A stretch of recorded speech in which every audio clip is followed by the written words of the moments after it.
El primer libro y el segundo libro de Samuel fueron compilados después de la muerte de Salomón, porque recordamos que el reino salomónico fue dividido en el año 931 antes de Cristo. No se menciona en el primer libro de Samuel la esclavitud asiria cuando fueron llevados en el año 722 antes de Cristo cautivos a Siria. Y también basados en estos hechos de que no se menciona la cautividad asiria, los escritos de estos dos libros fueron escritos con certeza absoluta después de la división del reino y antes, repito, de la cautividad asiria en el año 722 antes de Cristo. ¿A quién fue escrito este libro y cuál era el objetivo del Espíritu Santo? Porque todos los libros de la Biblia, los 66 libros de la Biblia, fueron escritos bajo la inspiración del Señor, del Espíritu de Dios. Y los hombres que escribieron la Biblia no la escribieron ellos, los escribieron siendo guiados, dirigidos, cuando Dios sopló sus pensamientos en las mentes de estos autores para que pudiéramos nosotros recibir el mensaje y entender su propósito para nuestra vida. ¿A quién fue escrito estos libros de el primero y segunda de Samuel? En primer lugar, a los israelitas y a todos nosotros los seres humanos, para que nosotros pudiéramos observar la transición de la era de los jueces a la era de los reyes. O sea, un registro y el establecimiento del nacimiento de la monarquía.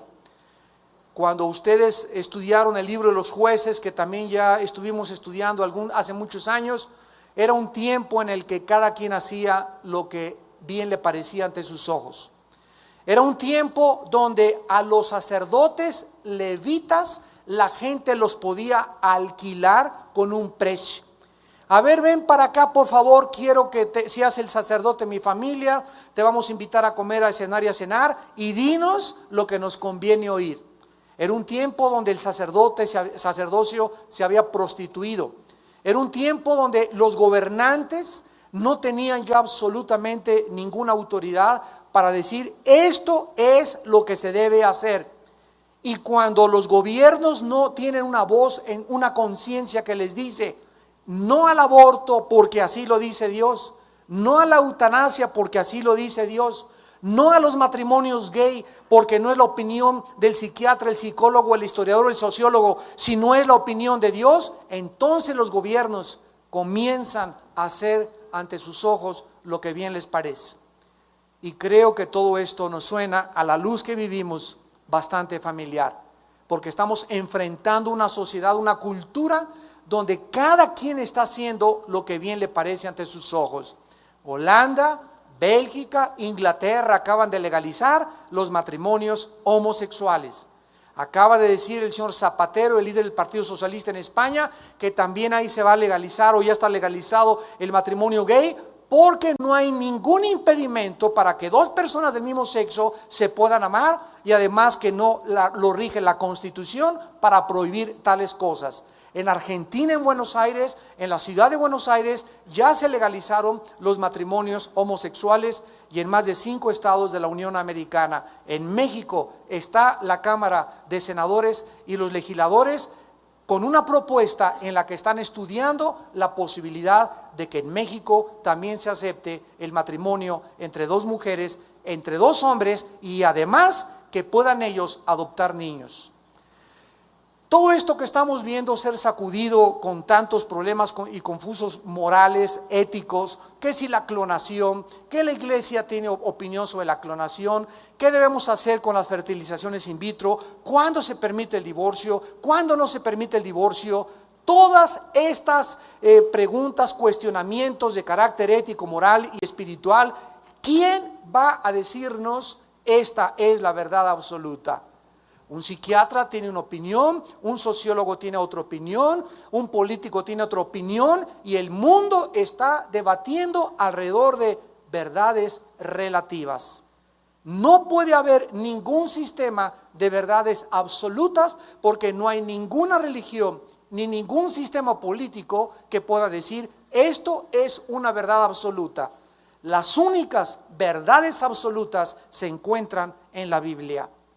Dios no cambia, Dios es inmutable y sus mandamientos desde el principio han sido los mismos, las leyes físicas han sido las mismas, son inviolables, y así como es inviolable la ley de la gravedad y la ley del sol y de la luna y de los movimientos de los astros, así también las leyes que Dios ha establecido moralmente para nuestro bienestar y nuestra salud familiar no pueden ser sujetas a negociación.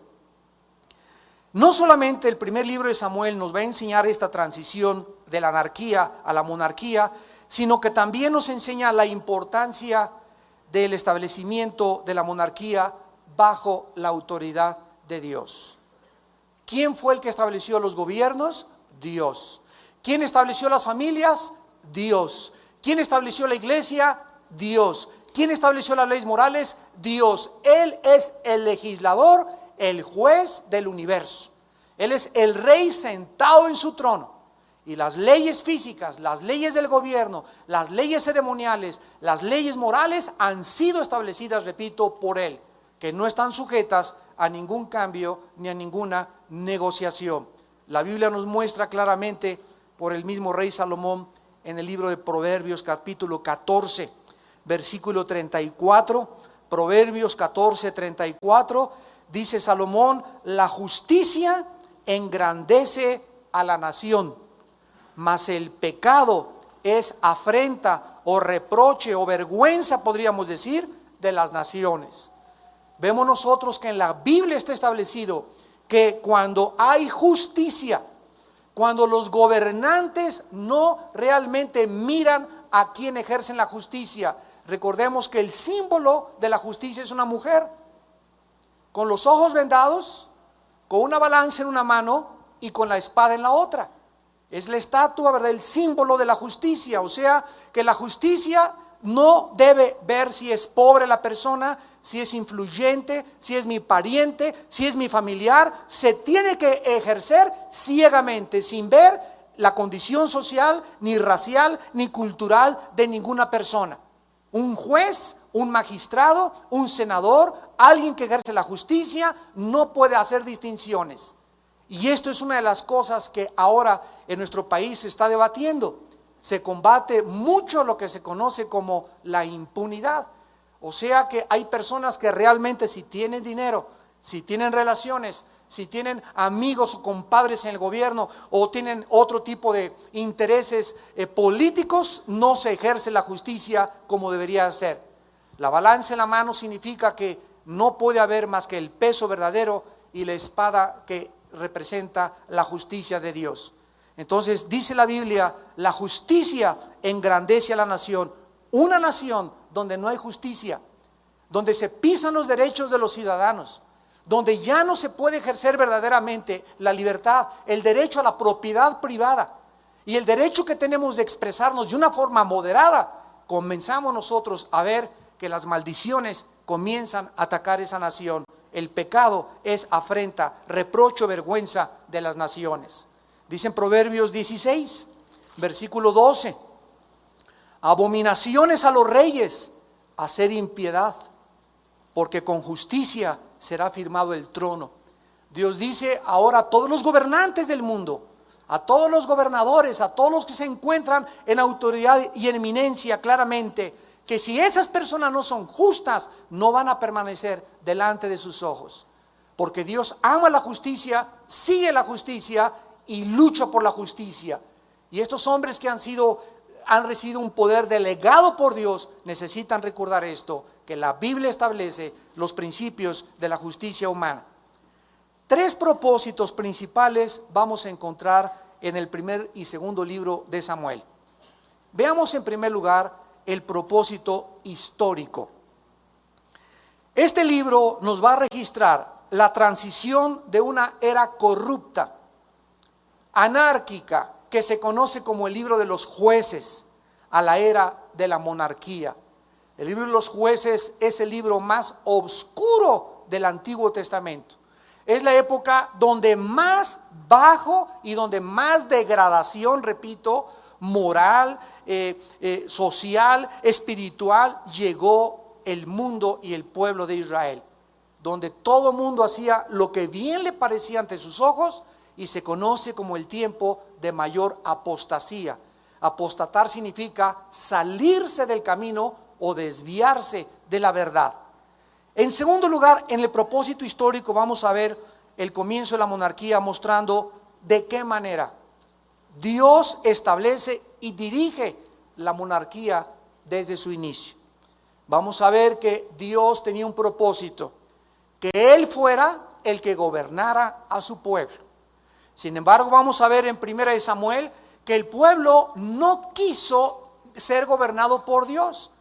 Cuando lleguemos a 1 Samuel 8, y le dijeron a Dios: no queremos ser como las demás naciones. Queremos ser gobernados y tener reyes y magistrados como las demás naciones. No nos interesa tu gobierno. Y esto está registrado en el Salmo 2, cuando David escribió: ¿por qué se amotinan los pueblos? Y las gentes piensan cosas vanas. Dirán: rechacemos a Dios y a su ungido, echemos de nosotros sus cuerdas, rompamos sus ligaduras y hagamos lo que nos da la gana. Este es el pensamiento en el año 2005 de casi todos los gobiernos. Cuando se junta la Organización de Estados Americanos, la OEA, que acaban de nombrar ahorita ya al presidente, que va a ser un chileno, cuando se junta la Unión Europea, cuando se juntan las Naciones Unidas, cuando se junta la Organización de los Países del Tratado del Atlántico del Norte, la OTAN, cuando se juntan todas las naciones en diferentes representaciones, ninguna de estas organizaciones en el siglo XXI trata o involucra a Dios en sus juicios. Es más, todavía en Estados Unidos, que es el país con más costumbres y más tradiciones cristianas, ya quitaron una estatua a la entrada de la Cámara de Legisladores donde se encontraba una Biblia y donde decía, ¿verdad?, sin la justicia los pueblos perecen. Ya se está quitando la oración de las escuelas y está cada vez avanzando más la ola de la anarquía, de la apostasía, de la depravación sexual. Nos estamos enfrentando, y muchos de ustedes no están conscientes, a un mundo oscuro. A un mundo donde están resurgiendo los poderes del ocultismo, de la brujería en los gobernantes, en las escuelas, películas como Harry Potter, etcétera, etcétera, los muñecos Delfos que hablamos el domingo de ellos, que ya se venden aquí en México y que son demonios que les ponen a los niños. Pero el mundo está entrando a una época en la que los cristianos están dormidos, no están conscientes de lo que está pasando, se están acostumbrando a la nueva moral. Ya es normal para ellos vestirse con el ombligo de fuera, ya es normal acostarse con la muchacha y tener sexo con ella, ya es normal una canita al aire, ya es normal ser adúltero, ya es normal ver películas de televisión clasificación XXX. Todo se está volviendo ya que cosa normal para la iglesia. Y cuando nosotros como cristianos perdemos este discernimiento y esta sensibilidad al pecado, entonces no servimos más que para ser pisoteados por la gente. Cuando la sal pierde su sabor, dijo Jesucristo, no sirve más que para ser pisoteada y hollada por las gentes. Vamos a ver también un registro histórico de las vidas de Samuel, que es con el que vamos a iniciar hoy. La vida del primer rey de Israel, Saúl, y de David. También en el propósito histórico, el primer libro de Samuel nos va a mostrar cómo deben los reyes, los gobernantes, tener autoridad. Y cómo los gobernantes deben de gobernar bajo la autoridad de Dios. Su autoridad de los gobiernos que Dios les ha delegado es una autoridad para ser ejercida bajo la autoridad de Dios, ejecutando justicia y derecho y compasión de acuerdo a las leyes y a los mandamientos de la palabra de Dios. Vamos a ver también de qué forma se muestra el papel que los profetas jugaron en la vida de los reyes y de los gobernantes, exhortando continuamente al pueblo y a los reyes a que obedecieran la palabra de Dios. ¿Quiénes son los profetas actualmente en el Nuevo Testamento bajo lo cual nosotros hemos vivido? Todos los cristianos somos sacerdotes, todos los cristianos somos reyes y todos los cristianos somos profetas. ¿Por qué? Porque todos los cristianos debemos hablar la palabra de Dios. Profeta no solamente es una persona que te dice va a temblar en junio, o va a pasar estas cosas, o te vas a casar con una muchacha en julio, ¿verdad? Eso es adivinación. Profeta es el que habla y enuncia los oráculos de la palabra de Dios. El que dice, así dice el Señor, respaldado por la palabra de Dios. Nosotros somos la voz profética para México, para nuestro país, para nuestra generación. Y tenemos la responsabilidad de decirle y hablar cada vez que podamos en la televisión, en una entrevista, a los periódicos, a hablar y anunciar, así dice el Señor. Porque somos enviados bajo esta misión que Dios nos ha encomendado. Vamos a ver también el papel que los profetas jugaron en la vida de los reyes y de los reinos, exhortando continuamente, así dice el Señor, arrepiéntanse, vuélvanse a Dios. Y finalmente vamos a ver en el propósito histórico la manera como Dios levanta a David como rey y la promesa de que su dinastía o la descendencia de David permanecería para siempre. En segundo lugar vamos a ver el propósito espiritual o doctrinal. El primer libro de Samuel nos va a enseñar que tanto los gobernantes como el pueblo debían basar sus vidas y gobierno sobre la palabra de Dios, que tanto los gobiernos como nosotros individualmente debemos ejecutar justicia, comenzando en nuestra casa. Justicia, derecho y compasión de acuerdo a las leyes de Dios.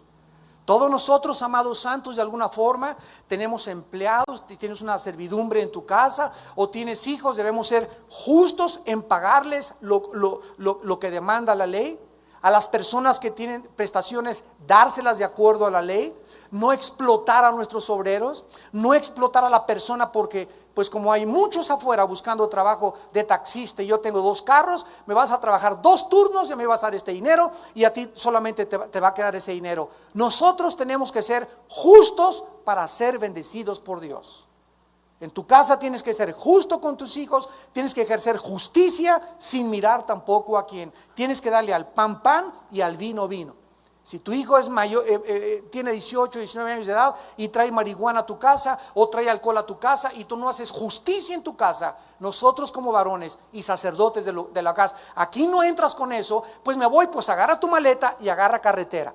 Y no, ay, mi chiquilín, mi Pepín, ¿qué le va a pasar si lo corro? Y si lo echo a la afuera, pues que acabe en un psiquiátrico, que acabe en la cárcel, que acabe en algún otro lado. Pero si nosotros no ejercemos justicia, vamos a ver en 1 Samuel 3 y capítulo 4, como un sacerdote llamado Elí, por ser un padre apapachador y consentidor, Dios juzgó y humilló su casa. Y esto es algo que nos va a enseñar este primer libro de Samuel. Nos va a enseñar también la manera como trabaja la soberanía de Dios. De qué manera Dios mueve los eventos para cumplir sus propósitos y poder obrar todas las cosas para nuestro bien. Dios es el Dios que es el principio y Él es el final. Y todas las cosas en las cuales nosotros nos estamos todos los días desarrollando, en el trabajo, en el gobierno, lo que está sucediendo en Roma, lo que sucede en Europa, lo que sucede en Estados Unidos, los problemas mexicanos políticos, Dios está al control de todo. Y Él está buscando que todos estos eventos a nuestro alrededor trabajen y obren para nuestro bien. El centro, la niña de los ojos de Dios es actualmente su iglesia. A Dios le interesa que la iglesia aquí en la República Mexicana podamos verdaderamente ser la sal y la luz, y la forma como oremos por nuestros gobernantes, podremos nosotros tener los cambios sociales que nosotros esperamos tener. Cuidado cuando la iglesia forma parte de un grupo de personas que cree que un líder de un partido político es el Mesías. O cuando estamos esperando que tal persona de tal partido va a traer el cambio y va a traer la revolución y va a traer el beneficio que nos va a todos a sacar a flote. Cuando comenzamos a poner los ojos en los hombres o en los políticos como los futuros mesías, entonces la iglesia es engañada como fue engañada en 1939 cuando Adolfo Hitler subió al poder. cuando comenzó a participar en el Partido Nacionalista alemán, y donde comenzó a decirle, ya se acabó el desempleo, se acabó el comunismo, y todos comenzaron a ver, aunque tenía años ya él en el gobierno, ahí comienza verdaderamente la Segunda Guerra Mundial, y el hombre que ellos creían que era el Mesías era verdaderamente el diablo disfrazado de soldado.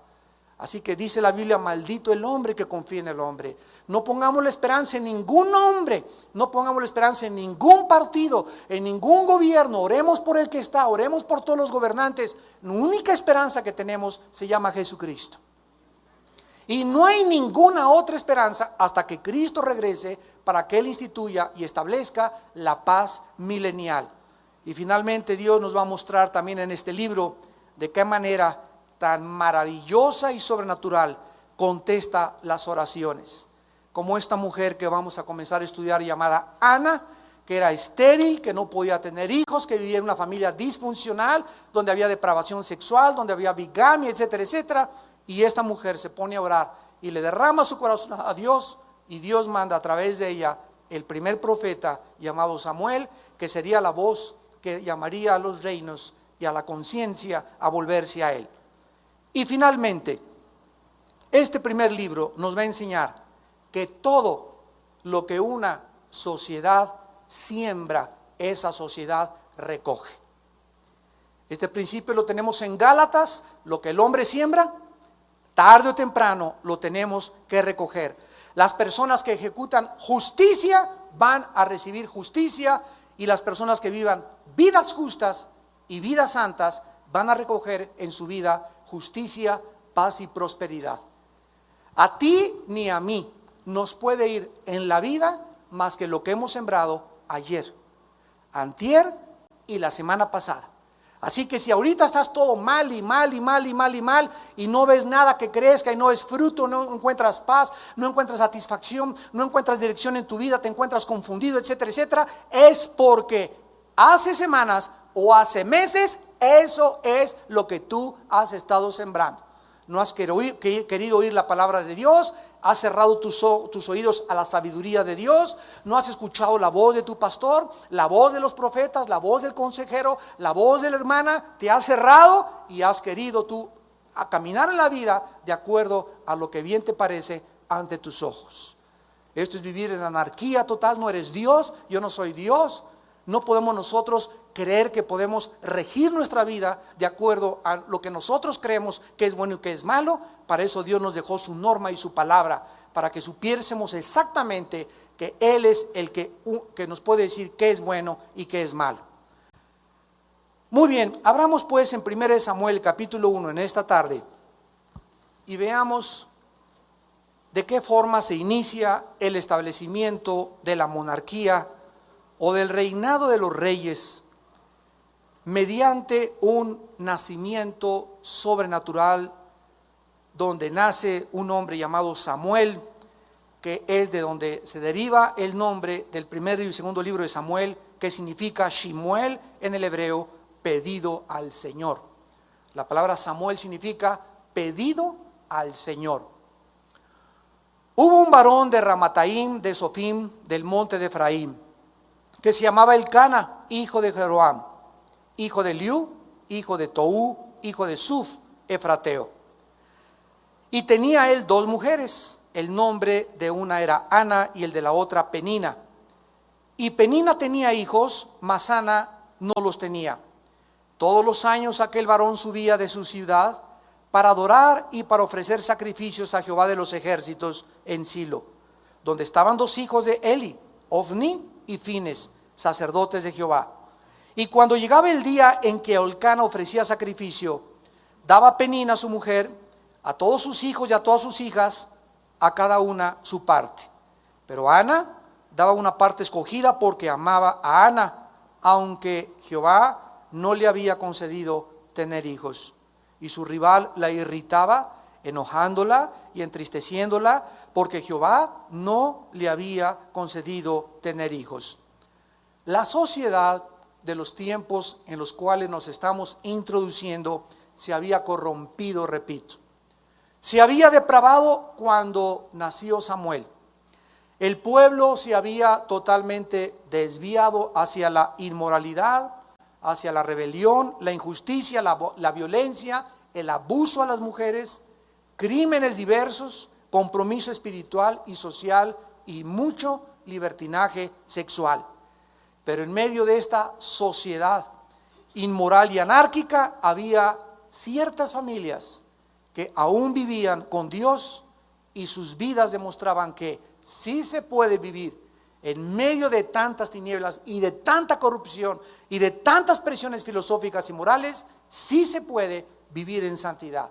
Tenemos a José también en Génesis como en Egipto, a Daniel en Babilonia. En fin, no hay ninguna justificación ni ninguna excusa para poder decir es que no puedo crecer porque toda mi familia no me deja, y mi familia son brujos, o mi familia son muy religiosas, o mi familia son ateas. No hay nadie en nosotros con ninguna excusa para poder decirle a Dios, yo no crezco, no florezco por tal o cual situación o medio ambiente, porque más grande es dentro de nosotros el que está en nosotros que el que está en el mundo.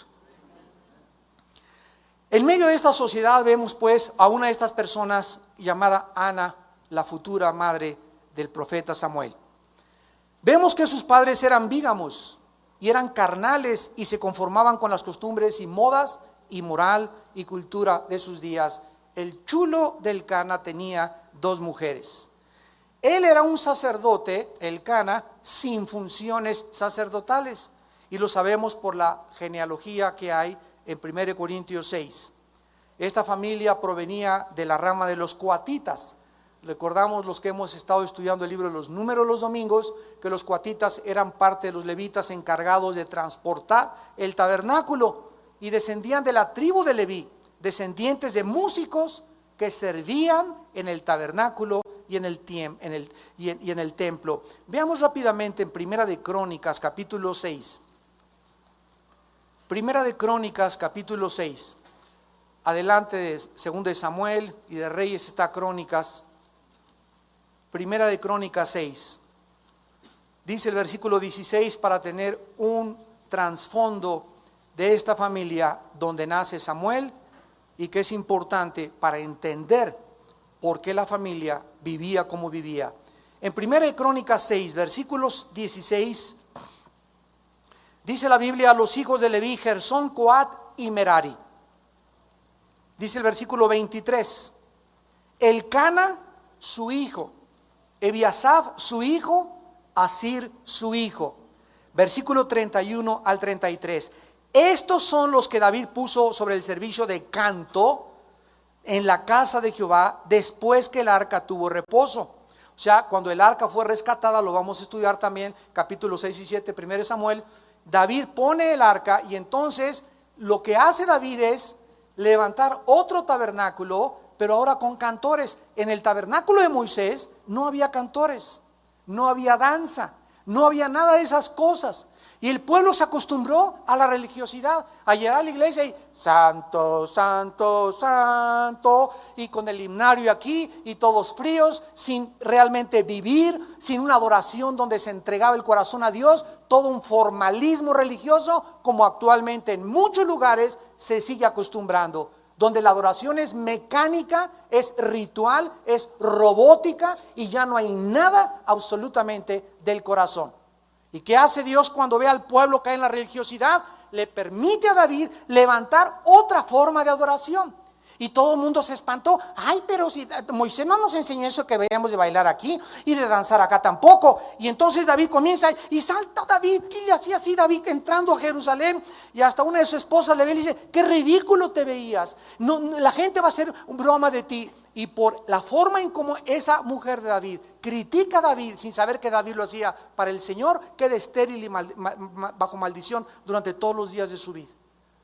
Muchas veces no entendemos las cosas, la forma como se mueve el Espíritu Santo, pero tenemos esa tendencia en la mente: juzgar, juzgar, juzgar. Eso no fue lo que me enseñaron, eso no es lo que hacen todos. Es que hay que volver otra vez a regresar a la Biblia y desenterrar y darnos cuenta que la misma adoración y los mismos cantos del rey David, Dios prometió en Hechos que él levantaría antes de que regresara el tabernáculo de David.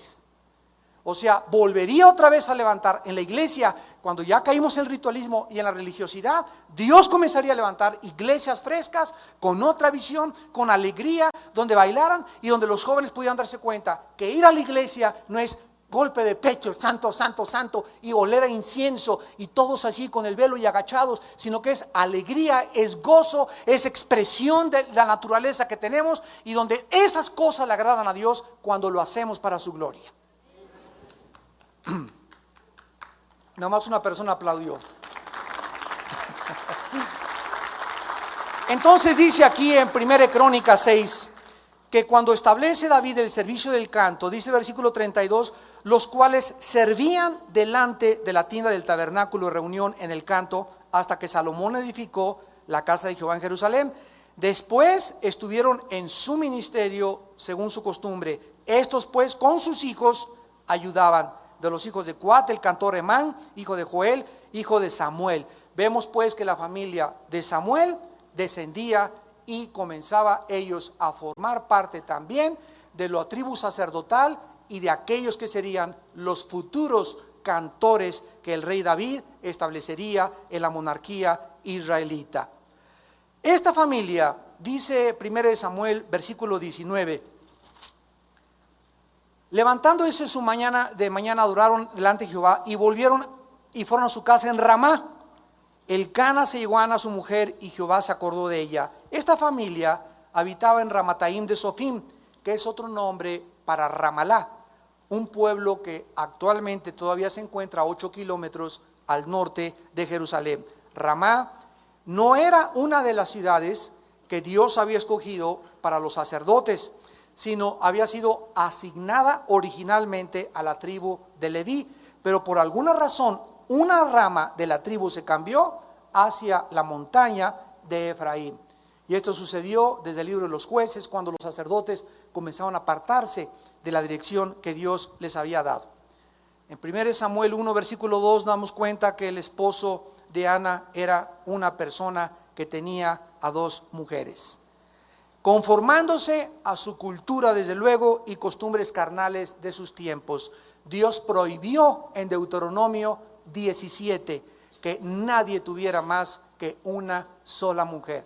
En el Nuevo Testamento se nos dice también en 1 Timoteo que los líderes sean maridos y que tengan una sola esposa, no 2 al mismo tiempo, no 3 al mismo tiempo. Nadie puede tener una mujer y un amante, porque esto se llama bigamia y se llama adulterio. Dios condena y Dios se enoja cuando nosotros rompemos sus costumbres, sus tradiciones, sus mandamientos y comenzamos a creer que podemos vivir como nos da la gana. En el versículo 3 al versículo 8 nos damos cuenta que al tener 2 mujeres, Ana vivía con gran tristeza. Todos los años, versículo 3, aquel varón subía de su ciudad para adorar y ofrecer sacrificios a Jehová de los ejércitos en Silo, donde estaban 2 hijos de Eli, Ofnis y Fines, sacerdotes de Jehová. Esta familia, de la cual nace Samuel, era una familia religiosísima. Eso sí, se llevaba a sus 2 amantes a la iglesia. Eso sí, cada año no faltaba, porque estaba obligado, lo vamos a ver ahorita en Éxodo y en las leyes de Dios, que cada año todo varón debería, todos alrededor de Jerusalén y todos los judíos, ir a Jerusalén a celebrar la Pascua.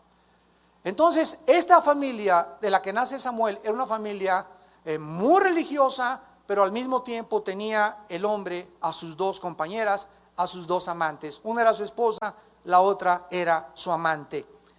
Por la tensión de que hubiera 2 esposas, una estéril Ana y la otra tenía varios hijos, Penina, comenzaron los pleitos dentro de esta familia.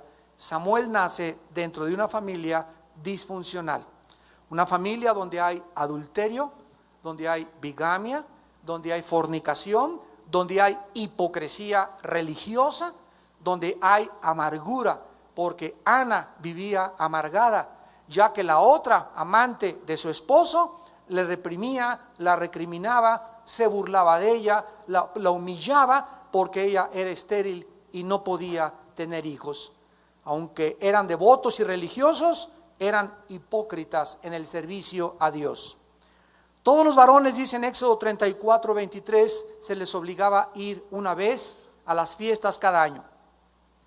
Y la devoción que tenía Ana a Dios no la perdió. Al mismo tiempo que esta mujer vivía amargada, humillada, Señor, ¿por qué no puedo tener hijos, Dios mío? Era una grande afrenta en aquellos tiempos que una mujer no tuviera hijos, porque regularmente todos se casaban para tener hijos y para que perpetuaran el apellido de la familia Richelieu y para que pudieran también realmente demostrar que eran bendecidos por Dios. Se les olvidó que Jehová es el que cierra las matrices.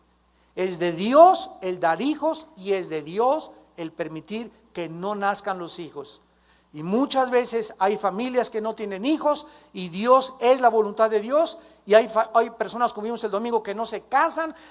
Todos tenemos un llamado diferente. Pero la presión de la sociedad, ya tienes 25 años, se te está yendo el camión, chiquita, y a ver si te casas, ya a los 30 no, y a los 30 no vas a encontrar a nadie, a los 35 menos, y ahí está la presión de la gente que se tiene que cumplir conforme a todas las costumbres de la sociedad, y se tienen que casar, y si no se casan, te comienzan a ver como rarito o como discípulo de Juan Gabriel. Esta familia que estaba dividida religiosamente, ¿verdad? Era la bigamia causada por Elcana, y esta era la razón devastadora por lo cual Ana no podía realmente vivir y tener paz. Esta falta de confianza llevó a Elcana a casarse con Penina, tal vez porque primero se casó con Ana, no tuvo hijos. Entonces los hombres, ¿qué hacían? Si tú no me das un hijo y no perpetuamos el apellido, me busco otra que me dé hijos. Era la costumbre machista de aquellos tiempos y todavía se continúa también. El dolor de Ana crecía cada vez más y más. Dice el versículo 5, a Ana se le daba una parte escogida porque Elcana amaba a Ana, aunque Jehová no le había concedido tener hijos. Se pone y se enfatiza la soberanía de Dios. Era Jehová el que no le había permitido tener hijos. Últimamente, ¿quién fertiliza el esperma y el óvulo de la mujer en la matriz de la mujer? Dios, ¿verdad? Él es el Dios de la fertilización. Él es el que tiene el control de los espermas humanos, de los varones. Él es el que tiene el control de la formación de todo. Él es el que puso el software, el programa, el disquete en cada esperma y en los cromosomas de la mujer para que se determinara: ese niño va a ser güero, va a ser prietito, va a ser chaparrito, va a ser alto, el corazoncito, el hígado, todo absolutamente, de acuerdo a la Biblia, está controlado y regido por Dios, de acuerdo al Salmo 139. En el versículo 9 al 18 dice la Biblia que entonces se levantó Ana después de que hubo comido y bebido en Silo, y mientras el sacerdote Elí estaba sentado en la silla junto a un pilar del templo, ella con amargura de alma oró a Jehová y lloró abundantemente.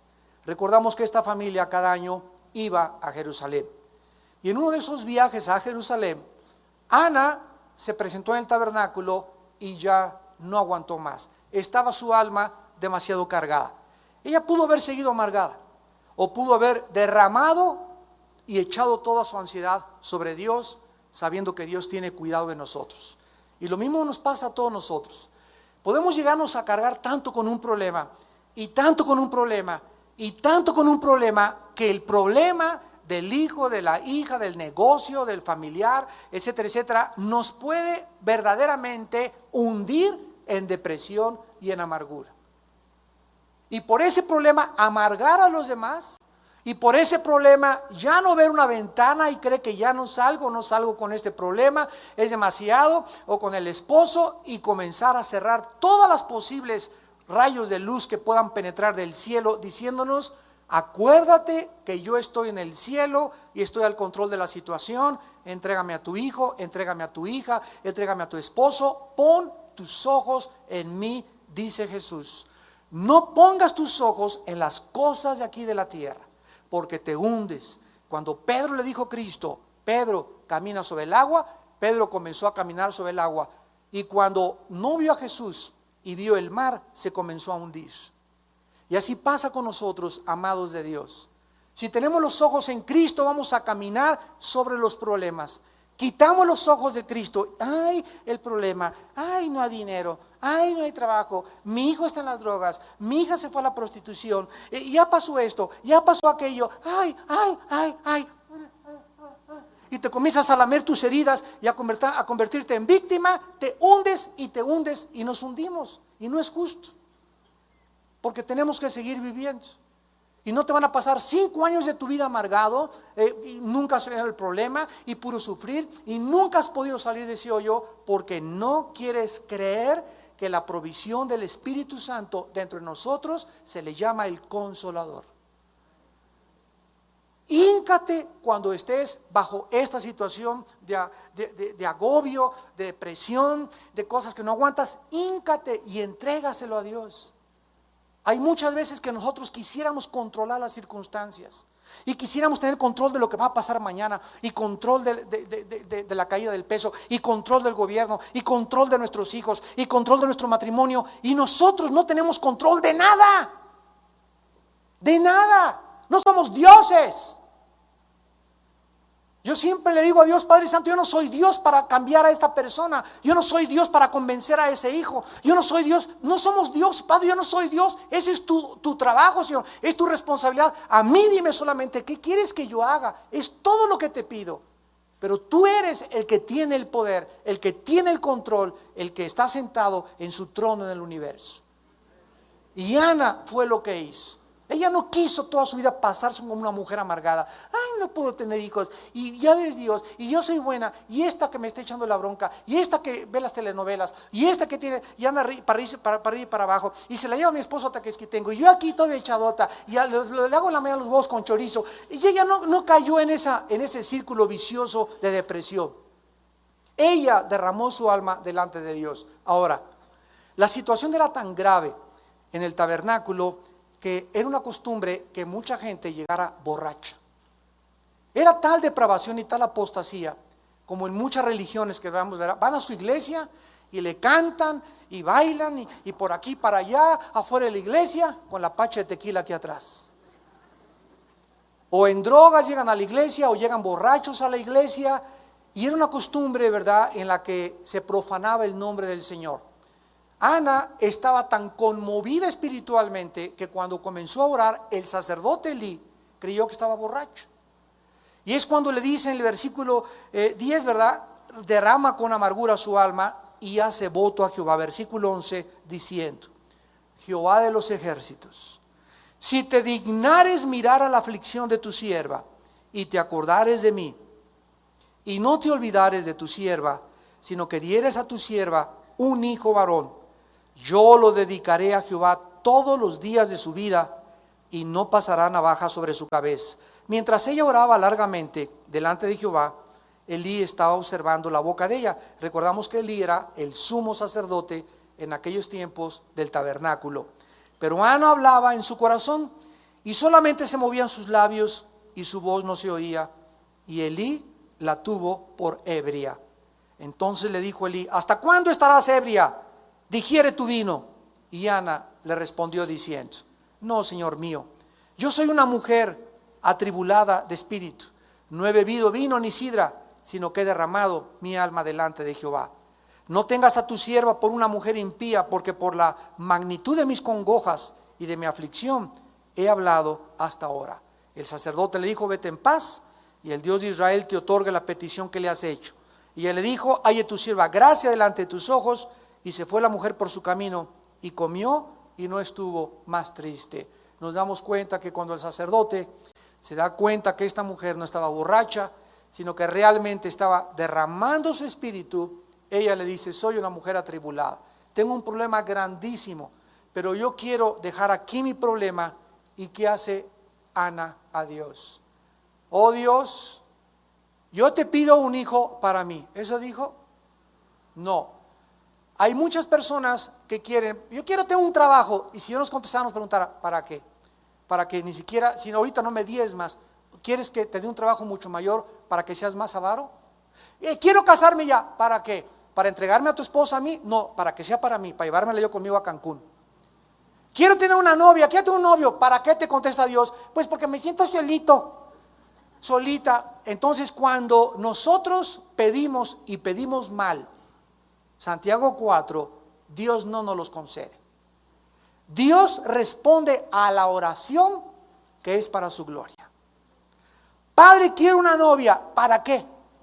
Contésteme, hable.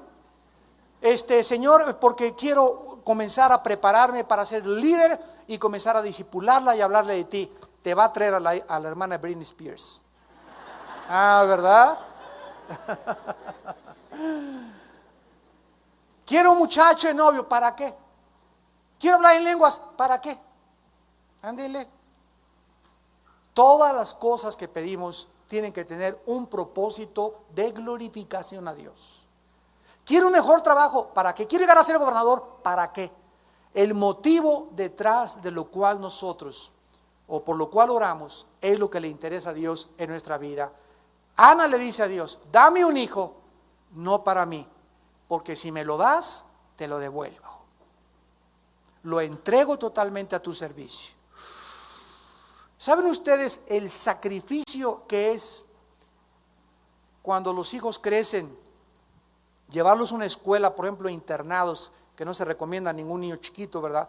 Pues a los 13, 14 años que los hijos comienzan a irse, que me quiero ir a Canadá, que me quiero ir a Europa. Y nosotros los hemos criado, les hemos cambiado los pañales y de repente entregar a nuestros hijos a su destino y entregarlos a una escuela, o que me quiero ir a Europa, estudiar 3 años y separarnos de ellos tanto tiempo, los otros que somos padres sabemos qué doloroso es ese momento. Donde nos abrazamos en el avión, donde agarra el avión su hijo o mi hijo y se va, o tu hija, a un país extraño y quién sabe por cuántos meses lo vamos a volver a ver. Ana no lo entregó así. Ana se lo entrega a Dios cuando el niño estaba destetado, como lo vamos a ver ahorita. O sea, cuando ya le crecieron los dientes, que son como los 2 o 3 años de edad, Ana lo cría solamente 3 años, todavía con más razón. Y al cumplir los 3 años de edad, Ana cumple su promesa a Dios y se lo entrega a Dios. Y esta es la razón por la cual Dios nos muestra que Él contesta nuestras oraciones. ¿Quieres una novia? Dice Cristo, primero entrégamela a mí. Discipúlala porque es mía, es mi oveja. Y ya que me la entregues a mí, yo te la entrego a ti, para que sea tu esposa. Pero si te entrega una muchacha a Dios y la comienzas a manosear, y se comienzan a propasar en caricias, y lo único que quieren es, verdad, estarse ahí acariciando, etcétera, etcétera, y sexualmente, y adelantarse y comerse la torta antes de tiempo, entonces Dios sabe que no te puede confiar. Si Él tiene una muchacha preciosa, digna, santa, futura misionera para tu vida, y a las demás que has tenido no las has sabido tratar, así te vas a casar con una de esas. Y de esas hay 1000 en la calle. Mujeres verdaderas, ¿quién la hallará? Su estima sobrepasa las piedras preciosas, dicen Proverbios 31. Así que Dios nos da lo que nosotros queremos. Dice uno de los salmos, amó la bendición y esta le vino. Amó la maldición, amó la maldición y le vino. No quiso la bendición y la bendición huyó de él. Lo que nosotros queremos ser bendecidos, Dios nos manda bendición. Amamos la maldición, amamos el pecado, profanamos sus leyes, recogemos exactamente lo que sembramos. Y finalmente nos damos cuenta que esta miseria de Ana llegó a su fin cuando derramó su alma delante de Dios. Le promete a Dios entregarle a su futuro hijo, y Dios ve y escucha el dolor y la fe de su sierva Ana.